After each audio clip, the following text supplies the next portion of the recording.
Hello दोस्तों। तो दोस्तों आइए इस वीडियो में हम आप डिस्कस करते हैं कॉन्ग्रुएंस यानी कि सर्वांग समता और सिमिलैरिटी यानी कि समरूपता में क्या डिफरेंट होता है, इसके बारे में हम आपसे डिस्कस कर लेते हैं। तो आइए दोस्तों बिना किसी देरी के इस वीडियो को स्टार्ट करते हैं। तो दोस्तों जैसे कि आपको बताया गया था सर्वांग समता क्या होता है और सिमिलैरिटी क्या होती है, इसके बारे में आपको बता दिया गया था। तो फिर भी मैं एक बार आपसे इसमें डिस्कस करना चाहता हूँ और उसमें डिफरेंट क्या क्या है वो मैं आपको बताना चाह रहा हूँ। उसको आप ध्यान समझिएगा, सारी बातें आपको समझ में आएगी। जैसे कि आपको बताया गया था सर्वांग समता क्या होता है और सिमिलैरिटी क्या होती है, उसके डेफिनेशन क्या थे।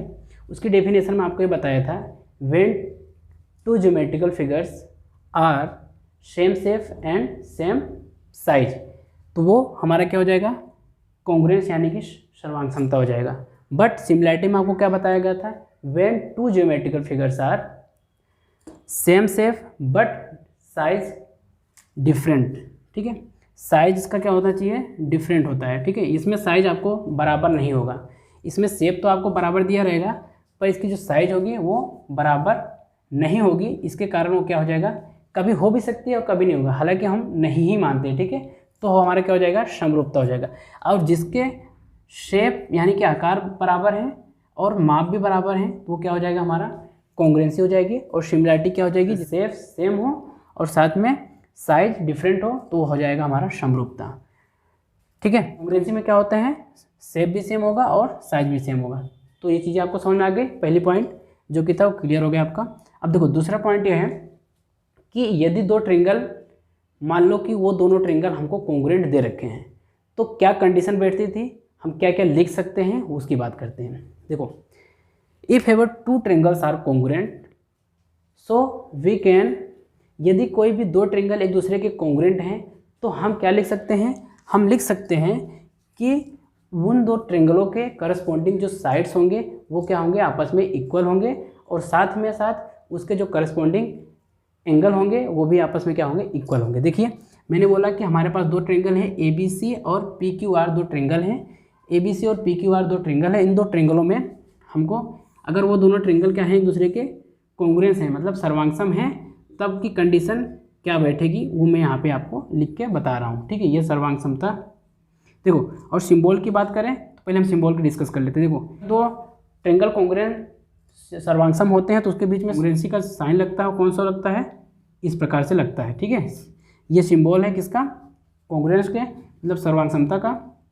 सिमिलैरिटी का साइन बात करें तो इस प्रकार से सिमिलैरिटी का साइन को यूज़ किया जाता है। ठीक है, तो देखिए अगर हम बात करते हैं, अगर दो ट्रिंगल, इस वाले पॉइंट की, अगर दो ट्रिंगल कॉन्ग्रुएंट यानी कि सर्वांगसम हैं तो हम क्या लिख सकते हैं। तो देखिए उनमें हम जो लिख सकते हैं उनके करस्पॉन्डिंग साइड्स इक्वल होते हैं, मतलब कि ए बी बराबर होगा पी क्यू के, इस बात को लिख सकता हूँ। पहली बात करस्पॉन्डिंग साइड, देखो पहली बात तो यही हो जाएगी पी। इसके बाद में सिर्फ हम बोलेंगे बी सी बराबर हो जाएगा क्यू आर के, और साथ में ये लिख सकता हूँ ए सी बराबर क्या हो जाएगा, ए सी बराबर हो जाएगा पी आर के। ये चीज़ें हम लिख सकते हैं पहली बात। दूसरी बात हम लिख सकते हैं करस्पॉन्डिंग साइड, पहली बात क्या होती है, corresponding sides are equal if have two triangles are congruent. ठीक है, तो वो बातें उससे लिख लिया।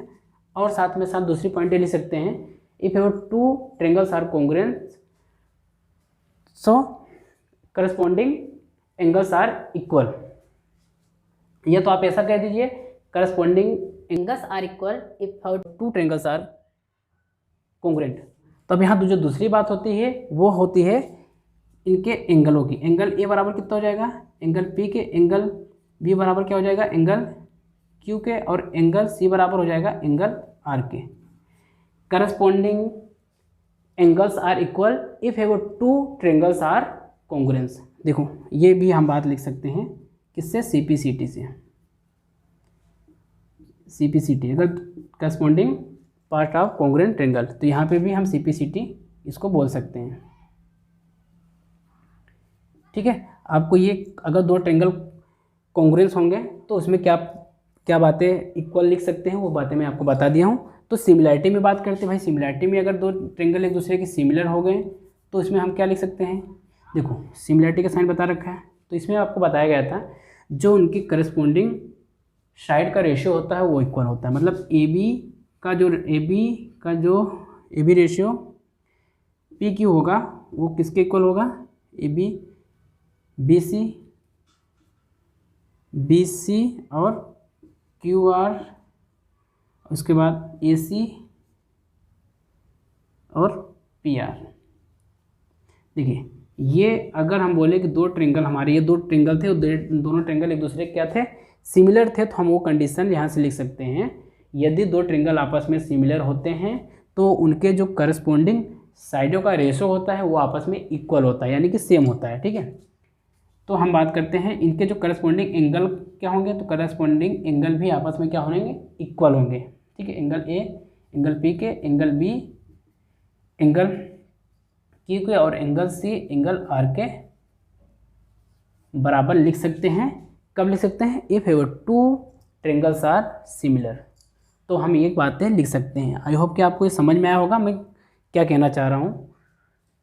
ठीक है, सिमिलर हैं तो हम ये लिख सकते हैं, अगर ये है तो हम सिमिलर लिख सकते हैं, यदि ये है तो हम कॉन्ग्रुएंस लिख सकते हैं, यदि कॉन्ग्रुएंस है तो हम ये बातें लिख सकते हैं। ये एक दूसरे के विपरीत बातें होती है, चीज़ों को आपको समझना पड़ेगा और तभी समझेंगे, तभी क्वेश्चन को सोल्व करने का एक अलग ही मज़ा आता है। तो हम बात करते हैं अगले पॉइंट की।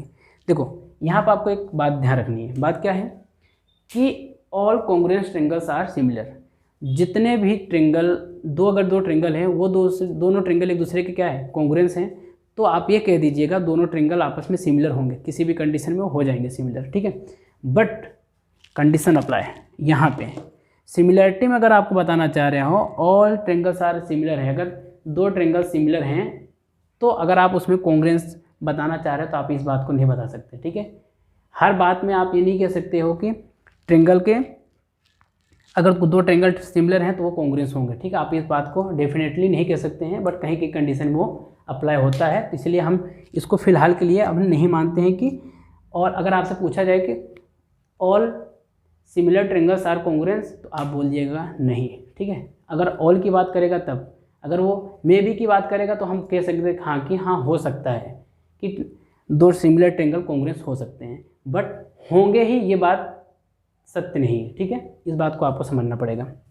आई होप कि आपको ये बातें समझे होंगे। अब जो लास्ट पॉइंट है कि जो कॉन्ग्रुएंसी होती है, समरूपता, सर्वांग समता होती है, उसमें कितने टाइप के सर्वांग समता होती है, ये सिमिलरिटी कॉन्ग्रुएंसी कौन कौन सी होती है। देखो साइड होता है, साइड एंगल साइड होती है, और एंगल साइड, और साइड एंगल और राइट एंगल हाइपोटेनियस साइड होता है। और इसमें सिमिलरिटी में क्या कौन सी होती है, साइड और साइड और एंगल, और ये तो दोनों बात एक ही होती है। ठीक है, इन चीज़ों को आप समझ गए होंगे, और ये सब क्या होते हैं मैंने 1 बाय 1 आपसे डिस्कस कर चुके हैं प्रीवियस वीडियो में, उनको देखिएगा और समझिएगा। आई होप कि दोस्तों आपको सर्वांग समता क्या होती है और सिमिलरिटी क्या होती है अच्छे से समझ में आया होगा। मेरी कोशिश यही रही कि आपको अच्छे से समझा पाएँ, और कोशिश भी किया हूँ मैं पूरा समझाने पे। आई होप कि दोस्तों आपको ये वीडियो पसंद आया होगा। तो दोस्तों मिलते हैं फिर। अब हम यहाँ से हमारा जो एक्सरसाइज होगा, ये तो एक सेपरेट वीडियो थी जो कि सिमिलरिटी और कॉन्ग्रुएंसी पे ही थी। पूरा ये वीडियो 3 वीडियो आई होंगी इस सीरीज़ में, जो कि समरूपता पे थी और कॉन्ग्रुएंसी यानी कि सर्वांग समता और समरूपता पे थी, तीनों वीडियो। अब इसके बाद में हम जो डिस्कस करने वाले हैं, जो चैनल पे वीडियो आने वाली आएंगी, या तो वो बेसिक की हो सकती हैं या तो फिर क्लास 9th की जो नेक्स्ट एक्सरसाइज होगी उस पर हम डिस्कस करने वाले हैं by the help of similarity and congruency. I hope कि दोस्तों वीडियो पसंद आया होगा। दोस्तों वीडियो पसंद आए लाइक शेयर सब्सक्राइब करना ना भूलें। दोस्तों मिलते हैं इसी के साथ में नए वीडियो में, जब तक के लिए जय श्री राधे।